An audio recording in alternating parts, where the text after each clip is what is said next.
गौरी देवी राजकीय महिला महाविद्यालय अलवर में मैं डॉक्टर वी.एन. पांडे बीएससी भाग द्वितीय प्राणी शास्त्र की कक्षा का स्वागत करता हूं। बच्चों, आपके द्वितीय प्रश्न पत्र में बायोकेमिस्ट्री वाले सेक्शन का अध्ययन करेंगे और इसमें सबसे पहले आज पढ़ेंगे कार्बोहाइड्रेट्स के बारे में। हम इसमें कार्बोहाइड्रेट की संरचना के बारे में पढ़ेंगे, इनके कार्य या महत्व के बारे में पढ़ेंगे और फिर कार्बोहाइड्रेट की मेटाबॉलिज्म के बारे में भी पढ़ेंगे। तो कार्बोहाइड्रेट इस पृथ्वी पर पाए जाने वाले सभी बायोमॉलिक्यूल्स में सबसे अधिक पाए जाने वाले बायोमॉलिक्यूल्स हैं। इनकी उपस्थिति अन्य बायोमॉलिक्यूल्स की तुलना में अधिक है। अगर रासायनिक दृष्टि से देखें तो ये ऐसे कार्बन कंपाउंड्स हैं, कार्बन की श्रृंखलाएं हैं जिसमें कम से कम एक हाइड्रॉक्सिल ग्रुप हो और एक कीटोन ग्रुप या एल्डिहाइड ग्रुप हो, अर्थात एक OH ग्रुप हो हाइड्रॉक्सिल, एक कीटोन हो या एल्डिहाइड ग्रुप हो। जब एल्डिहाइड ग्रुप होगा तो ये सदैव टर्मिनल कार्बन के साथ जुड़ा होगा, अर्थात जो पहला कार्बन हो या आखिरी कार्बन हो श्रृंखला का, एल्डिहाइड ग्रुप सदैव उसी के साथ जुड़ेगा। और जो कीटोन है ये किसी भी कार्बन के साथ जुड़ा हुआ पाया जा सकता है। कार्बोहाइड्रेट का जो नाम लिखते हैं ये हमेशा ओज से प्रारंभ करते हैं। जैसे आप नाम जानते हैं ग्लूकोज, सुक्रोज, माल्टोज। जिनमें एल्डिहाइड ग्रुप हो उनको एल्डोज कहते हैं और जिनमें कीटो ग्रुप हो उनको कीटोज शुगर कहते हैं। तो ये पहचान हो गया कार्बोहाइड्रेट्स का। कार्बोहाइड्रेट का अगर क्लासिफिकेशन करें तो इसको कितनी यूनिट्स जुड़ रही हैं एक कार्बोहाइड्रेट के निर्माण में, इसके आधार पर वर्गीकृत किया जाता है चेन लेंथ के आधार पर। तो मोनोसैकेराइड्स ये यूनिट्स हैं, शुगर की इकाइयां हैं। इन्हीं से जुड़ करके विभिन्न प्रकार के कार्बोहाइड्रेट्स का निर्माण होता है। तो मोनोसैकेराइड्स जो हैं these are units of carbohydrates. Monosaccharides में कार्बन की जो श्रृंखला होगी उसमें 3 से 9 तक कार्बन पाए जा सकते हैं और सभी के साथ एक हाइड्रॉक्सिल ग्रुप जुड़ा होगा और एक ऐसा होगा जिसके साथ हाइड्रॉक्सिल ग्रुप नहीं होगा बल्कि या तो कीटोन या एल्डिहाइड ग्रुप होगा। तो इस तरह से ये 3 से 9 कार्बन की श्रृंखलाएं होती हैं। हर कार्बन के साथ हाइड्रॉक्सिल ग्रुप होता है, एक कार्बन ऐसा होता है जिसके साथ एल्डिहाइड या कीटोन ग्रुप जुड़ा हुआ होता है।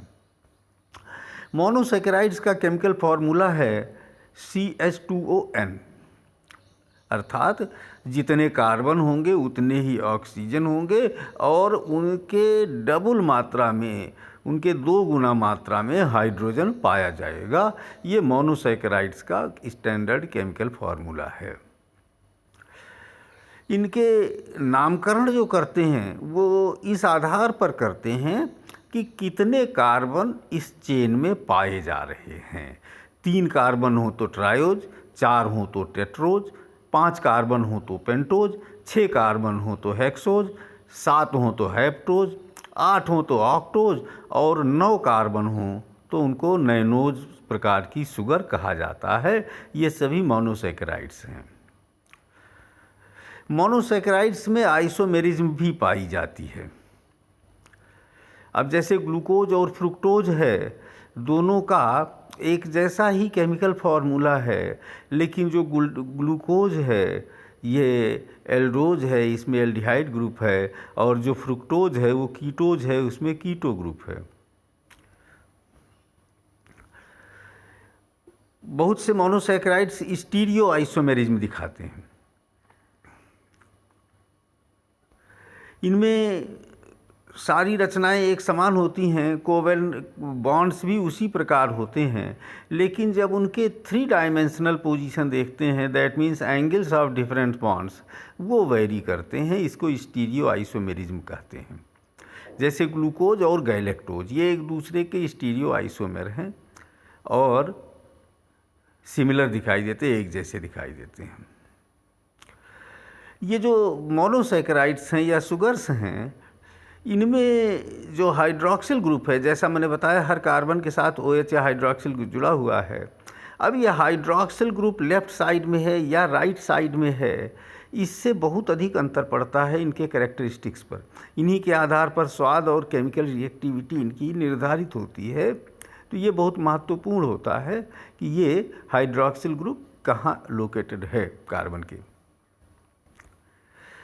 अधिकांश जो मोनोसैकेराइड्स हैं ये लीनियर चेन में, अर्थात एक लाइन में कार्बन कार्बन की चेन होती है, उसी तरह से लीनियर चेन में पाए जाते हैं। लेकिन जब इनको सॉल्यूशन में डाला जाता है तो ये रिंग फॉर्म बना लेते हैं, और रिंग फॉर्म ही वो स्ट्रक्चर होते हैं जो पॉलीमराइजेशन करते हैं, अर्थात जो एक एक अनेक जुड़ करके और कार्बोहाइड्रेट्स का निर्माण कर लेते हैं, वो रिंग फॉर्म ही कर सकता है। तो ये मोनोसैकेराइड्स की बात थी, जहाँ mono means one molecule of sugar. अगला है ओलाइगोसैकेराइड। जो मोनोसैकेराइड के शुगर यूनिट्स हैं, ये शुगर यूनिट्स एक दूसरे के साथ ग्लाइकोसाइडिक बॉन्ड के साथ द्वारा जुड़ जाती हैं। इस पूरी प्रक्रिया में, जुड़ने की प्रक्रिया में, जो एक कार्बन एटम है, दोनों के कार्बन एटम जुड़ जाते हैं और बीच में ऑक्सीजन मॉलिक्यूल दोनों को जोड़ने का काम करता है, और जल का एक अणु निकल जाता है। तो इस प्रकार से ये एक तरह से डिहाइड्रेशन रिएक्शन है। इसमें पानी निकलता है, H2O का जल का मॉलिक्यूल निकल जाता है, और 2 मोनोसैकेराइड्स बीच में एक ऑक्सीजन रखते हुए एक दूसरे से जुड़ जाते हैं। तो जब 2 जुड़ जाते हैं तो उसको डाइसैकेराइड कहते हैं। डाइसैकेराइड के उदाहरण हैं जैसे सुक्रोज। सुक्रोज में एक अणु ग्लूकोज का और एक फ्रुक्टोज का होता है। ऐसा ही उदाहरण है माल्टोज, जिसमें ग्लूकोज के 2 अणु होते हैं, या लैक्टोज, जिसमें एक अणु ग्लूकोज का और एक गैलेक्टोज का होता है। तो इस तरह से ये डाई सैकेराइड्स हैं, जहाँ 2 अणु मोनोसैकेराइड्स के मिलते हैं। अगर 3 हो जाए तो ट्राइसैकेराइड, 4 हो जाए तो टेट्रासैकेराइड। तो ये जब तक इनकी संख्या कम होती है, इनको ओलाइगोसैकेराइड्स कहते हैं। That means few number of carbon atoms. अगला जो बड़ी श्रृंखलाएं होती हैं उनको पॉलीसैकेराइड कहा जाता है। इसमें बहुत सी मोनोसैकेराइड यूनिटें जुड़ी हुई होती हैं, और वो उसी ग्लाइकोसाइडिक बॉन्ड के द्वारा ही जुड़ी होती हैं। हर 2 मोनोसैकेराइड्स के जुड़ने के स्थान से एक H2O का मॉलिक्यूल निकलता रहता है। तो इनको एनहाइड्राइड्स ऑफ मोनोसैकेराइड्स कहते हैं, अर्थात मोनोसैकेराइड्स जिनमें से जल के अणु निकाले गए हों। जो पॉलीसैकेराइड्स होते हैं उनमें एक ही मोनोसैकेराइड की अनेक इकाइयाँ एक दूसरे के साथ चेन में जुड़ी हुई होती हैं, और इनमें जो अंतर आता है वो ग्लाइकोसाइडिक लिंकेज में अंतर आने से आता है।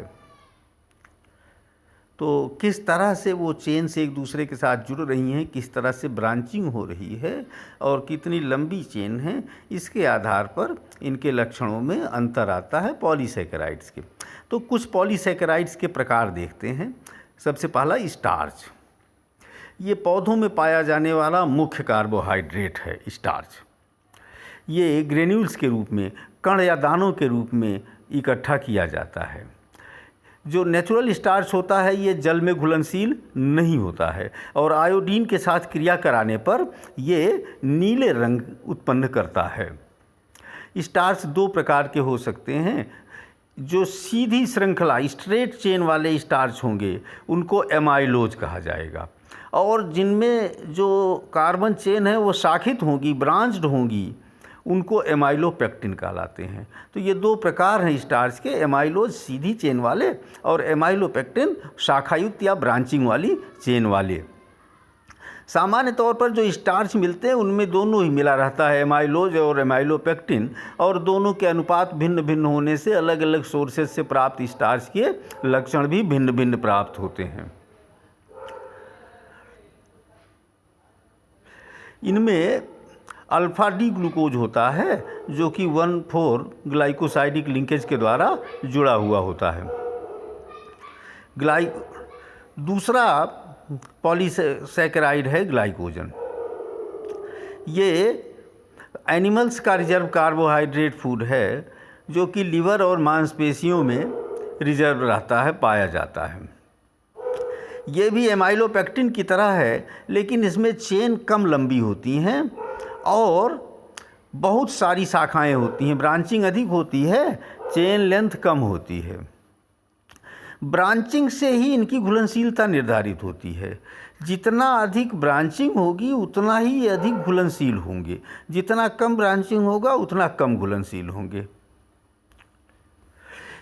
इनमें जो ग्लाइकोसाइडिक लिंकेज होती है ग्लाइकोजन में, वो इस प्रकार से बनती है कि जो अणु है ये ट्विस्ट कर जाता है, कुंडली बना लेता है, और इस तरह से एक स्पाइरल या स्प्रिंग जैसा या कुंडली जैसा घुमावदार इसमें ये चेन बन जाता है।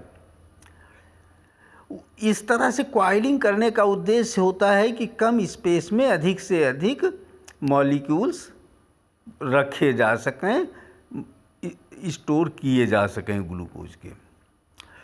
अगले प्रकार का जो पॉलीसैकेराइड है उसको इन्यूलिन कहते हैं। ये बीटा डी फ्रुक्टोज का पॉलीमर है। ये बहुत से पौधों के ट्यूबर्स में पाया जाता है, जैसे डालिया में पाया जाता है। एक और प्रमुख पॉलीसैकेराइड है सेलुलोज। ये भी बीटा ग्लूकोज का ही पॉलीमर है। ये पौधों की कोशिकाओं में पाया जाता है, मुख्यतया से जो सेल वॉल्स होती हैं उनमें ये स्थित होता है। आयोडीन के साथ ये नीला रंग नहीं देता है, और इनमें सेलुलोज में लंबे धागे नुमा फाइबर लाइक स्ट्रक्चर पाए जाते हैं। एक और पॉलीसैकेराइड है जिसको काइटिन कहते हैं। ये एनिमल पॉलीसैकेराइड है। अनेक जंतुओं में, मुख्यतः आर्थ्रोपोडा के बारे में आपने पढ़ा है, अनेक जंतुओं में काइटिन नाम का स्ट्रक्चर पाया जाता है जो पॉलीसैकेराइड है। ये सेलुलोज की जैसी ही रचना प्रदर्शित करता है, लीनियर अरेंजमेंट होता है, और एक के ऊपर दूसरी शीट, तीसरी शीट, इस तरह से अरेंजमेंट इनका रहता है, जो इनको बहुत अधिक मजबूती प्रदान कर देता है। यहाँ पर जो मोनोसैकेराइड जिनका पॉलीमराइजेशन होता है, जिनके जुड़ने से काइटिन बनता है, उन शुगर्स को अमीनो शुगर कहते हैं, क्योंकि उनमें एक हाइड्रोक्सिल ग्रुप के स्थान पर अमीनो ग्रुप या नाइट्रोजन वाला ग्रुप आ जाता है, इसलिए इनको अमीनो शुगर्स कहते हैं। उन्हीं के मिलने से काइटिन का निर्माण होता है।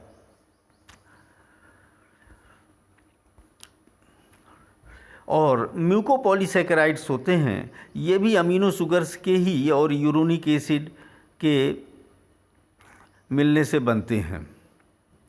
ये भी एनिमल में पाए जाने वाले विशेष प्रकार के पॉलीसैकेराइड्स हैं, स्पेसिफिक फंक्शंस हैं इनके। तो ये तो हमने टाइप्स की बात की, स्ट्रक्चर की बात की। अब हम कार्य और महत्व की बात करते हैं कि कार्बोहाइड्रेट्स क्यों महत्वपूर्ण हैं। सबसे पहला महत्व है कि ये मुख्य भोज्य तत्व हैं। पूरे विश्व में कार्बोहाइड्रेट ही मेजर फूड स्टफ है, मुख्य भोज्य तत्व है जब सभी प्रकार के जंतुओं के लिए। दूसरा, ये एनर्जी सोर्स है। सारे के सारे लिविंग ऑर्गेनिजम्स कार्बोहाइड्रेट्स का ही जारण करके, कार्बोहाइड्रेट का ही ब्रेक डाउन करके ऊर्जा प्राप्त करते हैं। उसी ऊर्जा से कोशिकीय क्रियाएं संपन्न हो पाती हैं। और तीसरा कार्य इनका है स्ट्रक्चरल सपोर्ट देना, रचनाओं को सपोर्ट देना। जैसे सेल वॉल में कार्बोहाइड्रेट पाया जाता है, ये सेल वॉल सेल को सपोर्ट देता है। और इसके साथ ही साथ सेल्स के मेम्ब्रेन्स पर विभिन्न प्रकार के कार्बोहाइड्रेट मॉलिक्यूल्स या प्रोटीन के साथ भी कार्बोहाइड्रेट मॉलिक्यूल अटैच हो सकता है, लिपिड्स के साथ भी कार्बोहाइड्रेट मॉलिक्यूल अटैच हो जाते हैं। और इससे रचना की कार्यक्षमता और उस स्ट्रक्चर की स्थिरता, स्ट्रेंथ दोनों बढ़ती है। काइटिन जो है वाह्य कंकाल के रूप में पाया जाता है इंसेक्ट्स में, और ये मैंने जैसा बताया कि लंबे फाइबर युक्त सेलुलोज की तरह होता है और ये प्रोटेक्शन और स्ट्रक्चरल सपोर्ट देता है। इसी तरह से कार्बोहाइड्रेट के जो मोनोमर्स हैं, डीऑक्सी राइबोज शुगर और राइबोज शुगर, जिनको पेंटोज शुगर कहा जाता है, ये डीएनए और आरएनए मॉलिक्यूल के महत्वपूर्ण भाग होते हैं। चौथा रोल इनका है सेल कम्युनिकेशन में। कार्बोहाइड्रेट के छोटे छोटे अणु प्लाज्मा झिल्लियों में लिपिड और प्रोटीन के साथ अटैच हो जाते हैं और ये सेल आइडेंटिफिकेशन, कोशिका की पहचान करना, सेल सिग्नलिंग, संकेत को प्राप्त करना या संकेत को भेजना, और साथ ही साथ इम्यून क्रियाओं को प्रेरित करना, ये सारे कार्य कार्बोहाइड्रेट मॉलिक्यूल्स कोशिका झिल्लियों के साथ जुड़ करके करते हैं। अगला इनका महत्वपूर्ण कार्य है एनर्जी स्टोरेज।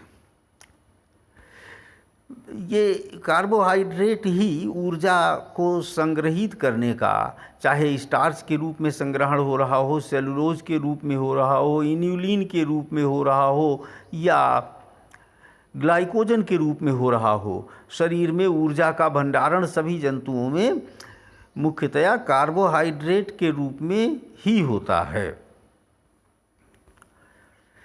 और एक और महत्वपूर्ण है फाइबर और टिम्बर। लकड़ी और रेशे के लिए महत्वपूर्ण स्रोत हैं कार्बोहाइड्रेट्स। प्लांट सेलुलोज जो होता है, ये विभिन्न प्रकार के फाइबर्स बनाने में, हम लोग सभी वस्त्र पहनते हैं, कॉटन के वस्त्र पहनते हैं, वो सभी प्लांट सेलुलोज का ही बनता है। कागज़ बनाए जाते हैं, पेपर बनाए जाते हैं, वो भी प्लांट सेलुलोज के ही बनते हैं। और इस तरह से बहुत सारे आम दैनिक जीवन में प्रयोग में आने वाली वस्तुएं कार्बोहाइड्रेट्स के द्वारा बनती हैं। और बड़े बड़े पेड़ों को काटा जाता है बिल्डिंग्स आदि बनाने के लिए, मजबूत लकड़ियां प्राप्त करने के लिए। उनमें भी जो स्ट्रक्चरल स्ट्रेंथ है वो कार्बोहाइड्रेट ही देते हैं। अगला इनका कार्य है न्यूक्लिक एसिड और कोएंजाइम के निर्माण में। जैसा मैंने आपको बताया कि राइबोज और डीऑक्सी राइबोज शुगर्स जो होती हैं, पेंटोज शुगर्स, ये न्यूक्लिक अम्ल के बनाने में महत्वपूर्ण भूमिका निभाते हैं और ये कुछ कोएंजाइम्स के निर्माण में भी भूमिका निभाते हैं। इम्यून रिस्पॉन्स, शरीर की प्रतिरक्षा क्रिया के लिए प्रेरित करना। अमीनो शुगर जो होते हैं वो इम्यून रिस्पॉन्स में तथा न्यूरोनल प्रोसेसिंग में बहुत महत्वपूर्ण भूमिका निभाते हैं। कुछ और कार्य भी हो सकते हैं, जैसे म्यूकोपॉलीसैकेराइड्स हैं, ये ब्लड ग्रुप के एंटीजन्स का निर्माण इन्हीं के द्वारा होता है। जो हम AB और एंटीजन्स की बात पढ़ते हैं, वो एंटीजन्स म्यूकोपॉलीसैकेराइड्स ही हैं, RBC की मेम्ब्रेन के साथ जुड़े हुए रहते हैं। इसी तरह से हाइलुरोनिक एसिड होता है, ये नेत्रों में उत्कोण पाया जाता है, अम्बिलिकल कॉर्ड में पाया जाता है, गर्भनाल में पाया जाता है और ओवरी में फॉलिकल्स में पाया जाता है। इसी तरह से कॉन्ड्रोब्लास्ट सल्फेट है, ये कार्टिलेज का बहुत महत्वपूर्ण भाग है, स्किन में पाया जाता है, टेंडन्स में पाया जाता है। इसी तरह हिपैरिन भी एक म्यूकोपॉलीसैकेराइड है और ये लीवर में पाया जाता है, नेचुरल एंटीकोआगुलेंट के रूप में शरीर में पाया जाता है। तो इस प्रकार से हम देखते हैं कि जो कार्बोहाइड्रेट्स हैं, वैसे तो इनकी रचना सामान्य है, मात्र कार्बन, हाइड्रोजन और ऑक्सीजन से मिल करके बनते हैं।